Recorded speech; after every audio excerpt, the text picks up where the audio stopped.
2013년 멕시코에서 열린 그 10차 WCC 총회가 있기 전 2009년 8월 달에 그 스위스 제네바에서 WCC 중앙위원회에서 제10차 총회에 대한 여러 가지 계획을 세우면서 대한민국 부산에서 열기로 확정하게 되었죠.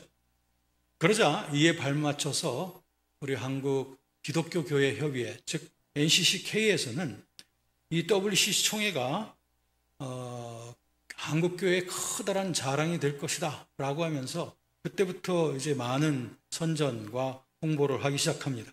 그래서 NCCK에서는 이 WCC 총회 2013년에 열리게 될 이 총회가 한국교회의 자랑이 될 뿐 아니라 한국 기독교의 위상을 세계교회 앞에 높일 수 있는 좋은 기회가 될 것이라고 이렇게 많은 선전들을 했습니다. 그러면서도 NCCK에서는 한국 교회 교단들의 대부분의 정서가 반 WCC 정서라고 하는 것을 의식한 나머지 이제 신학자들과 목회자들을 회유하기 위해서 여러 가지 방법들을 동원하기 시작했습니다. 그래서 WCC에 대한 그 긍정적인 이미지 이런 것들을 확산시키려고 매우 분주했습니다. 그래서 NCCK에서는 2010년 2월 달부터 시작해서 WCC에 대한 오해와 이해라고 하는 그런 주제로 신학 토론회를 몇 차례에 걸쳐서 마련을 하곤 했습니다.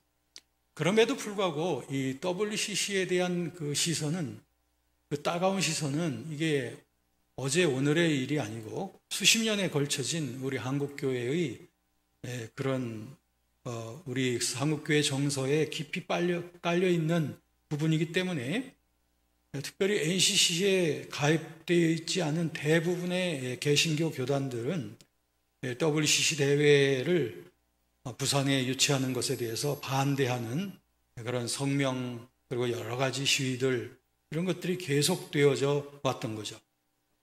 2009년도에 그 목회와 신학 정기 간행물에서도 여기에 대해서 다루게 되었습니다. 그래서 WCC에 대한 찬반 양론의 그런 입장의 학자들을 불러서 토론회를 하기도 했고요. 또 미래 목회 포럼에서도 2010년 종로 기독교연합회관에서 한국교회 WCC 어떻게 할 것이냐라고 하는 주제로 정기 포럼을 개최하게 되었습니다. 여기에서도 WCC에 대한 학문적인 그러한 논쟁의 시간들을 갖게 되었죠. 아까 말씀드린 대로 한국복음주의 신학회에서도 2010년 4월 달에 여기에 대한 논문 발표회를 특별히 WCC 문제에 집중해서 다루게 되었습니다. 이것은 우리 한국교회와 신학계가 이 WCC 문제에 대해서 얼마나 커다란 그 비중을 가지고 대하고 있느냐 하는 것을 보여주는 일이 되겠습니다. 저의 오늘 강의는 한 3가지 정도의 목적이 있습니다. 첫째는 WCC에 대해서 이 복음주의 신앙을 갖고 있는 교회와 또 신학자들이 WCC에 대해서 반대하는 곳 그리고 비판하는 것에는 어떤 근거가 있는 것인가? 어떤 혹자들이 말하는 것처럼 너무 근거 없는 그런 비판을 일삼고 있는 것인가? 아니면 복음주의자들이 정확한 근거를 통해서 이 WCC의 비복음주의적인 노선을 공격하고 있는 것인가? 여기에 대해서 분명히 하는 것이 오늘 첫 번째 강의의 목표이고요. 두 번째는 WCC가 원래 1948년 암스테르담에서 창립 총회를 할 때의 그들의 그 신조라든지 회칙과 그 정신과는 달리 그동안 수십 년 동안 그들이 총회와 총회를 거쳐오면서 걸어왔던 길은 그들이 처음에 표방했던 그런 길하고는 굉장히 다른 왜곡된 길을 그동안 걸어왔다라고 하는 것을 저는 역사 신학적으로 거기에 대한 비판을 하려고 합니다. 그리고 마지막 세 번째는 WCC와 관련해서 이 NCCK, 즉 한국 기독교 교회 협의회가 정말 터놓고 풀어나가야 될 그 당면 과제가 있다는 것입니다. 그것을 언제까지나 은폐해서는 아니 된다고 하는 것, 이 부분을 마지막으로 제가 강조하려고 합니다. 자, 먼저 우리들은 WCC가 있기 전 세계적인 그 하나의 선교를 위한 에큐메니칼적인 그 공동회의가 열리게 된 것이 그 에딘베러 회의를 우리가 들지 아니할 수 없습니다. 1910년에 있었던 그 에딘버러 회의의 의미는 아무래도 초교파적으로 전 세계에 있는 그 기독교가 좀 선교를 어떻게 할 것인가 라고 하는 그 주제를 가지고 모였다고 하는 점에서 굉장히 의미가 있고요. 이런 점에서 그 20세기의 초의 그 에큐메니칼 운동의 하나의 중요한 그런 기점이 되었다라고도 봅니다. 이때 유명한 그런 이와 같은 에큐메니칼 인도자였던 존 머트라든지 이런 사람들의 공로가 여기 에딘버러 회의에 있겠죠. 이렇게 본다면 1910년의 에딘버러 회의는 하나의 그 선교 협력을 위하여 세계 교회가 한번 같이 힘을 합쳐보자고 하는 이런 그 연합적인 그런 모임의 그 시작이었다. 이런 점에서 의미를 찾을 수 있죠. 그렇다면 1910년의 이 에딘버러 회의는 에큐메니칼 운동을 위해서라든지 또는 세계적 연합 선교 운동을 위해서도 좀 의미가 있고요. 개신교의 모든 그 세계적인 개신교 교단들이 이런 그 목적을 가지고 같이 모이자라고 하는 하나의 시발점이 되었다고 하는 점, 이 점에 있어서는 의미가 있다. 이렇게 보여집니다.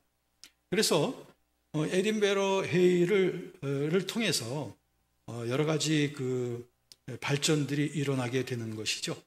첫 번째는 범세계적인 그 에큐메니칼적 그 선교의 그 관심들을 같이 모아 가기 시작했다고 하는 것이고, 그 다음에 두 번째는 그 기독교의 제3세계 교회라고도 할 수 있는 지역에 있는 그 신생교회들, 이런 교회들에 대한 그런 관심들, 그리고 자립, 자전, 자치, 이와 같은 3S로 표현되고 있는 이런 부분에 대한 논의들이 되어지게 되었죠. 그런데 사실 에딘버러 회의가 전 세계적인 그런 에큐메니칼 대회가 되기에는 아직 이르렀다고 하는 것이 그 에딘버러 회의의 그 구성원들이 주로 앵글로 아메리칸 사람들이었습니다. 그러다 보니까 신생교회의 그 구성원들도 적었을 뿐 아니라 또 유럽 대륙 출신의 여러 대표들도 역시 극소수였던 거예요. 그리고 또 나중에는 이제 그런 초청이 되지만 이 당시에는 아직 로마 카톨릭이라든지 정교회의 인사들은 참석하지 않은 상태였었고요. 그러다 보니까 이 사실은 뭐 세계적인 에큐메니칼 회의라고 하지만 그것이 좀 지역적으로 축소되는 그런 일이 있을 수밖에 없었죠. 그보다 사실은 더 심각한 그 문제는 무엇이냐면은 이 에큐메니칼 대회로서의 에딘버러 회의가 유럽 대륙과 그 영국과 미국의 서로 그러니까 유럽 대륙의 신학과 그 영국, 미국 신학의 그 선교적인 좀 서로 다른 그런 부분들을 서로 융합시키기는 힘들었다는 거예요. 그러니까 신학적인 그 일치점들을 찾기는 상당히 힘들었다라고 하는 점이고요. 다만 이 에딘버러 회의에서 같이 공감을 많이 가질 수 있었던 것은 복음을 좀 급속히 전하기 위해서 복음의 불모지라고도 할 수 있는 그런 지역에 관심을 갖게 되고 제3세계 기독교 지역과 그리고 신생교회들에 대한 관심들이 높아졌다라고 하는 것을 볼 수가 있었습니다. 그런데 이 에딘버러 회의 이후에 48년 WCC가 열리기까지 사실 그 기간 동안이 사실 이 정신이 많이 왜곡되어져 가는 그런 기간이 아니었다라고 말할 수가 없겠습니다. 사실 그 이후에 그 왜곡되어진 그런 정신들과 비교해 본다면 1910년에 에딘버러 회의는 오히려 더 순수했다, 이렇게 말할 수 있겠고요. 그 이후에 이제 점점 더 왜곡되어져 가는 모습을 보게 됩니다. 자, 이렇게 왜곡되어져 가는 그런 그 하나의 컨텍스트 속에는 1차 세계대전 그리고 제2차 세계대전이라고 하는 커다란 그 인류 실존적인 문제가 버티고 있었습니다. 그렇기 때문에 이 세계대전의 그 관계성을 놓고서는 이 그 WCC 대회가 창립되기까지의 그 과정을 제대로 설명하기는 쉽지 않겠다라고 생각이 되어집니다. 말하자면, 요약해서 말한다면, 이제 이 모든 교회들은 온 인류가 같이 참담하게 느끼고 있는 이 세계대전 속에서의 이 실존적인 문제에 고민과 그 투쟁에 그 포커스를 맞추게 되어져 간다는 거죠. 이것이 결국에 이제 상황화 신학으로까지 이어져 가는 그 과정들이 이제 펼쳐져 가는 것이다, 이렇게 말할 수 있겠습니다. 그래서 에딘버러 이후 20세기 중반까지의 그 에큐메니칼의 운동의 그 역사 속에는 아무래도 1921년에 그 IMC, International Missionary Council, 이것이 굉장히 중요했겠죠. 이것이 에딘버러 회의가 남겨놓은 아주 중요한 결과 중에 하나였습니다. 그 다음에는 1925년에 Life and Works, 생활과 활동이라고 하는 것, 그리고 27년에 Faith and Order, 신앙과 직제, 이런 것들이 연속해서 모임이 창설되어져 갔던 것을 보게 됩니다. 그러다가 이제 1937년에는 이런 그 단체들이 나름대로 이제 하나로 묶여져야 되지 않느냐라고 하는 논의들이 계속되어졌는데, 그러나 거기에 충분한 이행은 WCC가 만들어지기까지는 아직 지연돼 가고 있었습니다. 자, 이러는 과정에 사실은 세계 제2차 세계대전이라고 하는 커다란 이런 문제가 점점 더 이 전운이 짙어져 가고 있는 상황이었던 거죠. 그래서 제2차 세계대전이 일어나기 바로 전, 점점 짙어가는 이러한 그 전운 속에 이미 세계 교회들은 제1차 세계대전의 그 참혹함을 이미 겪고 난 다음이었고, 그러면서 이제 2차 세계대전의 그 분위기들이 점점 조성이 되어져 가고 있을 때에 이 에딘버러 이후에 이 교회 연합의 대표들은 계속해서 모여서 이것을 타개하고 견뎌나갈 수 있는 힘은 연합밖에 없다. 그래서 그리스도인들에 의한 The League of the Church, 교회들의 그 연맹, 이것만이 세계의 이와 같은 참담한 문제들을 대처해 나갈 수 있을 것이다. 그래서 이제 교회 운동은 개교회 또 개교단의 차원을 훌쩍 넘어서 이렇게 범교파적인 연합의 성격을 확실하게 띄지 않으면 안 된다라고 하는 이러한 그 공감대들을 이 에큐메니컬 지도자들은 계속 확인해 가고 있었습니다. 그런 가운데 이제 특별히 독일이라든지 일본 같은 곳에서 이런 군국주의가 점점 더 노골적으로 확산되어져 가고 있는 것을 봅니다. 그래서 독일의 그 나치즘이라든지 일본의 군국주의, 이런 것은 결국엔 그 국가에 있는 교회들과 모든 기독교인들이 국가주의에 종속되어지고 민족주의라고 하는 그 밑에 반드시 봉사해야 된다고 하는 쪽으로 계속 강요를 해 나가기 시작했죠.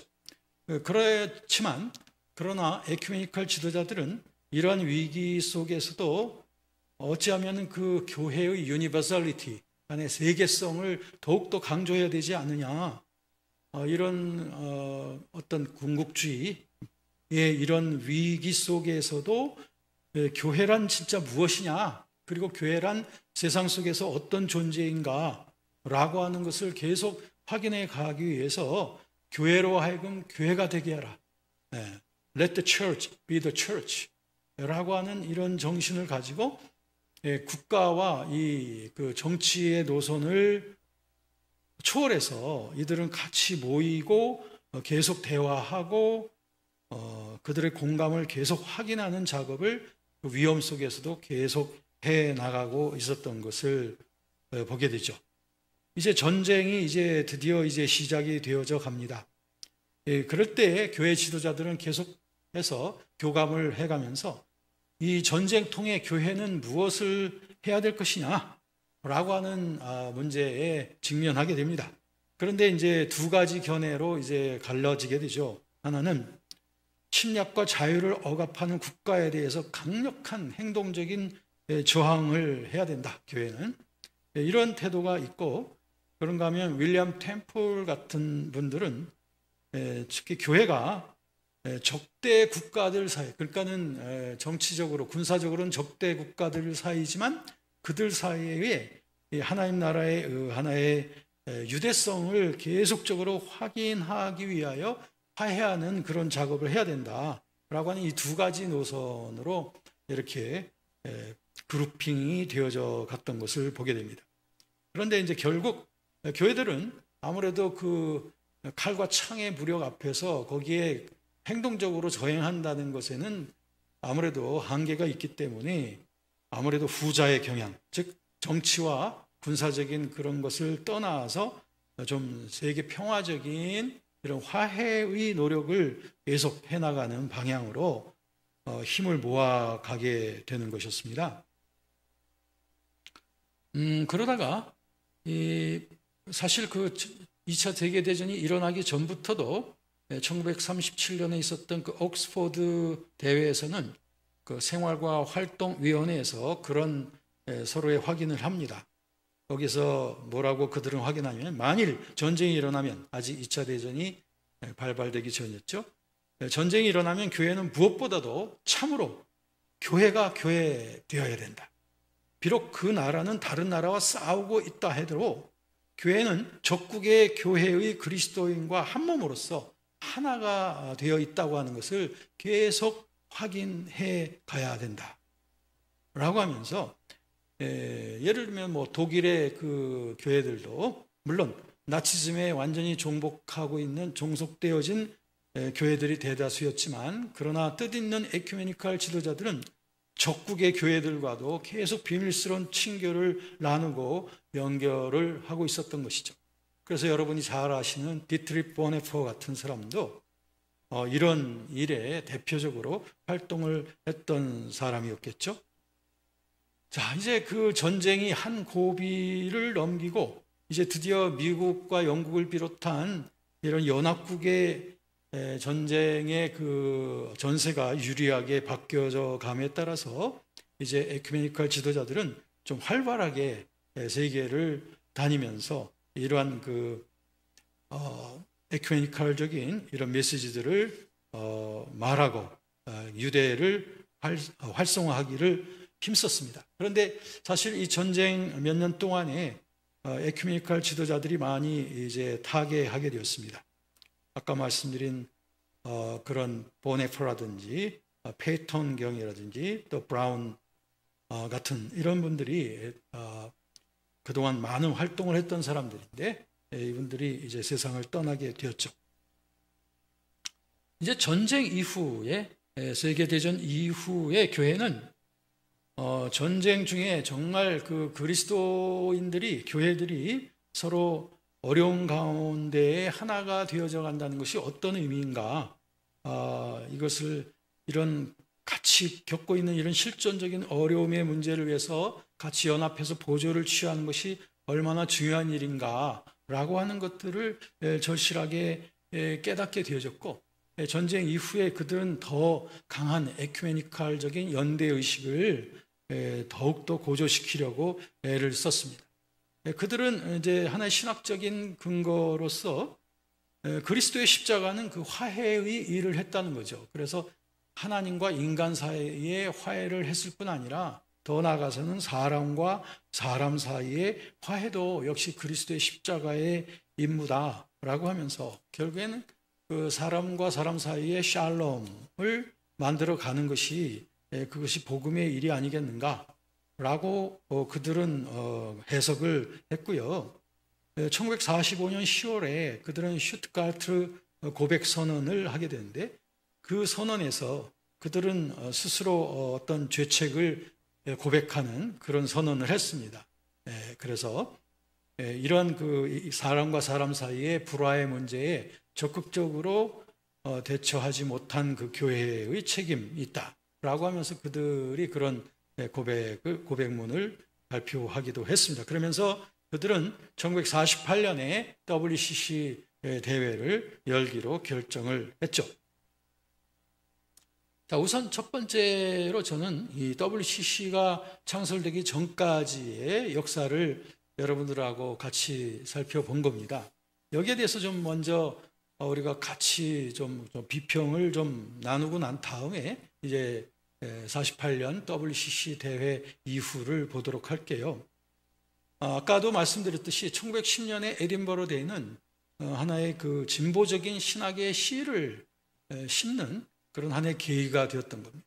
여기서 말하는 그 진보적인 신학의 씨앗이라고 하는데 여러분 유념하시기를 바랍니다. 왜냐하면 그 이후에 그들의 행보가 결국엔 이것은 진보적인 신학이었다라고 하는 것이죠.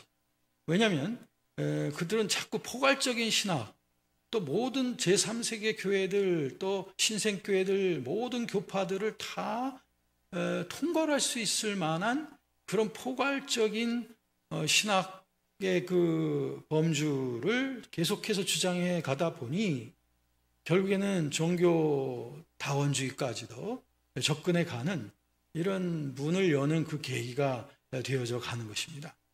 그런가 하면 이들은 복음을 이 세계 속에 어떻게 전하느냐라고 하는 데서 시작했지만 결국에 그들은 그 컨텍스트의 문제에 자꾸 치중해 가는 것을 보게 됩니다. 왜냐하면 이 교리적인 문제에 있어서는 서로 교단들 가운데 서로 다양하다 보니 거기에 대한 이견의 차이보다는 차라리 그 실존의 문제를 계속 집중해 간 것이죠. 특별히 그 당시 세계대전이라고 하는 이런 문제가 있었기도 했고요. 그러다 보니 텍스트보다는 컨텍스트를 더 중시하는 이런 방향으로 그들은 계속해서 나아가게 됩니다. 그런가 하면 이제 점차 이제 WCC 이후에 더욱더 그것이 극명해지지만 WCC의 그 회원, 그러니까 다시 말하면 거기에 참여하고 있는 그런 교회 지도자들이 어떤 분포이냐에 따라서 결국 방향성이 흘러져 가는 거죠. 그래서 WCC 이전에도 벌써 이와 같은 일들이 계속해서 나오게 됩니다. 그래서 복음적인 의미에서의 영혼 구원의 관점보다는 그 대신 소셜 가스펠, 사회 복음이 점점 더 강조되어져 가고요. 또 개인적인 책임의 문제에 있어서도 어떤 실존적인 문제나 인권적인 문제가 더 강조되지 이 죄의 문제는 상당히 희석되어져 가는 것들을 보게 됩니다. 더욱더 문제가 되는 것은 이들은 그 타종교에도 어느 정도 구원의 빛이 있다고 하는 것을 점차적으로 열어가기 시작하는 것입니다. 왜냐하면 이미 1910년 에딘버러 회의 때도 이미 이와 같은 에딘버러 회의 이후에 특별히 1928년에 있었던 그 예루살렘 선언문의 내용에 보면 여기에 대한 천명이 분명하게 드러납니다. 그 선언문을 제가 읽겠습니다. 우리는 예수 그리스도께서 그 빛의 완전한 광채가 모든 사람에게 비치시는 빛이라고 생각하고 우리는 그 같은 빛이 그를 알지 못하거나 또는 거절하는 사람들에게까지도 비치는 것을 발견하고 기뻐한다. 우리는 그리스도 자신이 증거되지 않는 곳이 없다는 것과 비기독교인들 개인과 조직들의 모든 훌륭한 특성들이 그 아들을 보내주신 아버지의 한층 더한 증거임을 환영한다.